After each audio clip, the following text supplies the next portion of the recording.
Sebenarnya yang Kopi Kenanga lakukan itu sebenarnya strategi marketingnya itu sangat sederhana. Strategi marketing umumnya yang dasar banget itu 4P. Pertama apa? Pertama itu price, ya, harga. Dia bikin harga bagus di tengah-tengah, middle. Kemudian apa lagi? P kedua, price, produk, ya. Produk kopi kan? Kopi harga menengah, harga sangat terjangkau. Kemudian dia melakukan apa? Dia melakukan place. Place-nya apa? Waktu itu dia pertama kali itu di gedung Standard Chartered gitu loh, di tempat perkantoran. Jadi dia milih bukan di perumahan tapi di perkantoran. Nah, orang yang di perkantoran kan kayak gitu. Mereka kadang cuma hanya butuh kopi, cuma buat untuk menghilangkan ngantuk, atau mungkin cuma hanya untuk ngobrol gitu. Jadi tempatnya yang dia pilih itu bagus. Dan kemudian P keempat ada apa? Promosi. Mereka melakukan promosi secara online maupun offline. Nah, kebetulan tahun 2017 waktu itu sudah ada Gojek maupun Grab.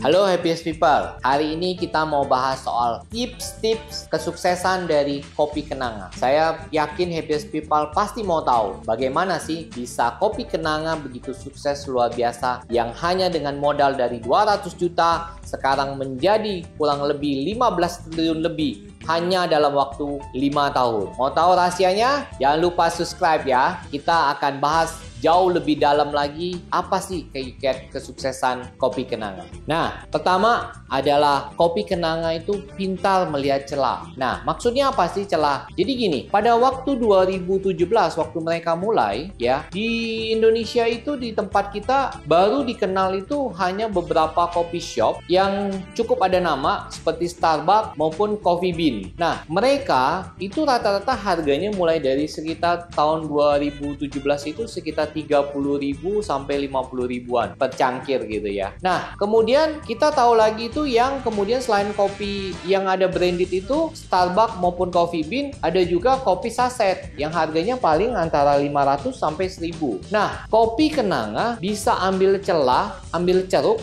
di tengah-tengah dengan harga 15.000 sampai paling 20.000. Nah, mereka masuk di situ. Jadi gini loh, kita itu ya kadang ya memang harus seperti itu, mengambil ceruk yang orang belum ambil gitu loh. Kalau kamu bisa melihat peluang-peluang seperti itu, kamu boleh buka usaha. Jadi kita ambil ceruk-ceruk yang orang belum ambil. Contohnya ya, selain itu ya, yang sekarang lagi tren tahu nggak? Sushi Go. Nah, Sushi Go itu seperti itu kalau menurut saya ya. Kenapa? Sushi Teh tahu kan harganya itu sekitar berapa? Satu piringnya itu harganya 20.000 sampai 40.000 ada. Ada nggak yang murah-murah banget? Ya, saya nggak tahu ya. Yang murah-murah banget ada, tapi bukan di kelas-kelas kayak di mall gitu loh, di mall kelas 1 atau kelas 2. Sushi Go keluar dengan harga berapa? Per piring 15.000. Nah, itu jadi peluang bisnis buat dia. Kenapa? Karena makanan Jepang itu kayaknya peminatnya banyak. Jadi kita ini harus ya kadang-kadang ya di dalam bisnis kita, kalau kamu bisa inovasi, bisa menciptakan menu makanan-makanan yang belum ada di Indonesia, kamu jualan ya kamu kemungkinan bisa suksesnya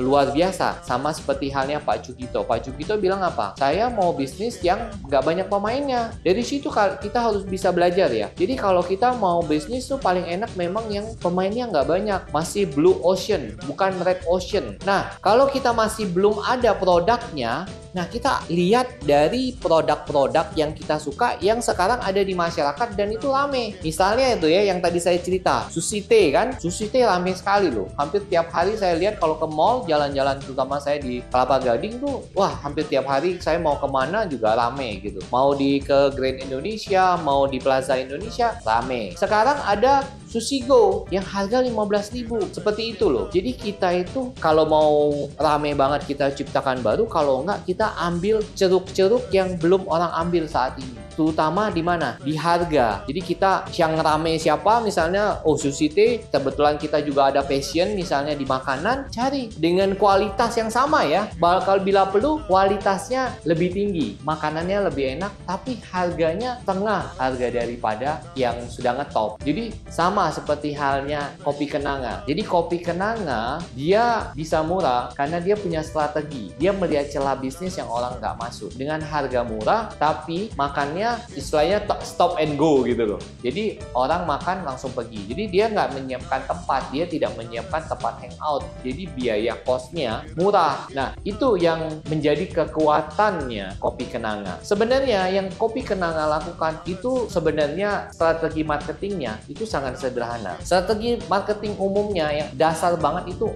4P. Pertama apa? Pertama itu price, ya, harga. Dia bikin harga bagus di tengah-tengah, middle. Kemudian apa lagi? P kedua, price, produk, ya. Produk kopi kan, kopi harga menengah, harga sangat terjangkau. Kemudian dia melakukan apa? Dia melakukan place. Place-nya apa? Waktu itu dia pertama kali itu di gedung Standard Chartered gitu loh, di tempat perkantoran. Jadi dia milih bukan di perumahan tapi di perkantoran. Nah, orang yang di perkantoran kan kayak gitu. Mereka kadang cuma hanya butuh kopi, cuma buat untuk menghilangkan ngantuk, atau mungkin cuma hanya untuk ngobrol gitu. Jadi tempatnya yang dia pilih itu bagus. Dan kemudian P keempat ada apa? Promosi. Mereka melakukan promosi secara online maupun offline. Nah, kebetulan tahun 2017 waktu itu sudah ada Gojek maupun Grab. Jadi mereka sangat terbantu sekali. Kalian tahu nggak? Hanya dalam waktu 3 bulan, uang modal 200 sudah bisa langsung kembali. Dan kemudian mereka buka berapa cabang tempat lain dan itu semua booming. Tahu nggak berapa sekarang tahun 2023 berapa banyak cabangnya? Ada sekitar 868 dari informasi siswa yang saya dapat ya. Jadi sebenarnya itu yang dia langkah pertama adalah dia melihat celah bisnis yang sangat bagus sekali, melakukan 4P ya. Nah, setelah itu kedua, rahasianya itu apa? Yaitu dia pintar menentukan strategi bisnis. Tahun 2017 mereka kan sukses di dalam perkantoran ya. Mereka tuh sukses juga di dalam mall-mall juga, tapi dengan konsep yang sama, tidak menyiapkan tempat duduk, stop and go gitu. Nah, tapi kan kita semua tahu 2019 kita COVID. Nah, semua kantor kan tutup. Nah, bagaimana caranya? Dia langsung berubah cepat, langsung ke pemukiman dengan cara online semua dan bisa survive. Itu luar biasanya kalau menurut saya. Mereka begitu cepat switching gitu loh. Nah, itu perlu strategi bisnis yang kalau kita mau survive, kita harus bisa beradaptasi. Saya rasa semua bisnis waktu itu sangat krisis ya. Waktu itu pas waktu COVID. Tapi bisnis-bisnis yang bisa survive itu adalah bisnis-bisnis yang luar biasa. Dan kita melihat sekarang begitu luar biasanya sekali. Dan juga pengembangan strategi bisnisnya pun bagus. Pas tahun 2020, mereka mengeluarkan namanya roti kan. Ada bisnis roti gitu. Nah, kemudian setelah itu juga tahun 2021 ya, kalau nggak salah mereka juga membuat chicken ya gitu ya. Jadi saya melihat mereka itu sangat inovatif dalam produk gitu ya. Bahkan mereka juga buka kopi premium ya di Senayan City Mall. Setelah itu mereka tahun 2022 juga ada buka di luar negeri, di Malaysia ya, di airport. Tahu saya ada 2 airport yang mereka buat. Nah, kita bisa melihat strategi bisnisnya itu oke banget gitu loh. Jadi mereka pengembangannya itu step by step tuh ada gitu loh. Dipikirkan hanya dalam waktu 5 tahun, makanya mereka begitu luar biasa saat ini bisa sampai punya 800 lebih cabang ya. Kemudian yang ketiga apa? Yang ketiga itu mereka upayakan dana dari investor. Nah, maka mereka kenapa bisa luar biasa mengusahakan dana investor dan kemudian mereka bisa mengembangkan luar biasa. Makanya ya, kopi kenanga ini bisa berkembang luar biasa sekali karena apa? Karena juga ada dana investor. Tapi tentu investor juga tidak bodoh ya. Investor melihat, wah ini sangat menguntungkan.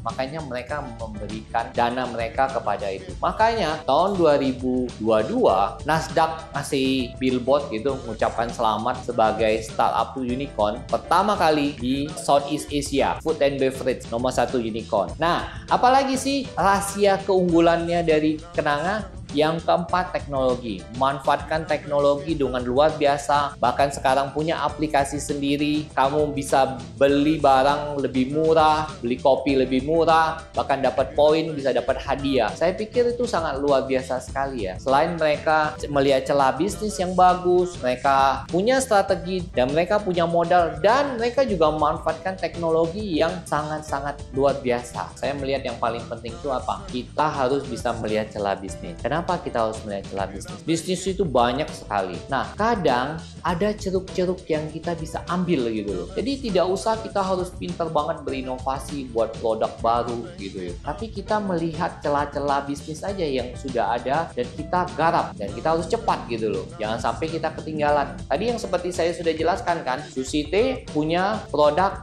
bukan punya produk ya. Ada kompetitor namanya Sushi Go, harga 15.000. Dan itu bisa berjalan. Dan ada banyak produk-produk yang lain, sebenarnya tinggal kita bagaimana kita memikirkan. Nah, contoh satu lagi deh, tahu mie sedap kan? Nah, coba bayangkan waktu itu bagaimana mie sedap bisa mengalahkan Indofood, bisa mengalahkan Indomie yang udah begitu 30 tahunan lebih di Indonesia. Tiba-tiba dia masuk dan dia bisa mengambil 30% loh porsi dari Indofood loh. Gimana strateginya? Yaitu dia bikin yang lebih bagus dan harga lebih murah. Harganya murahnya sekitar 30% gitu loh.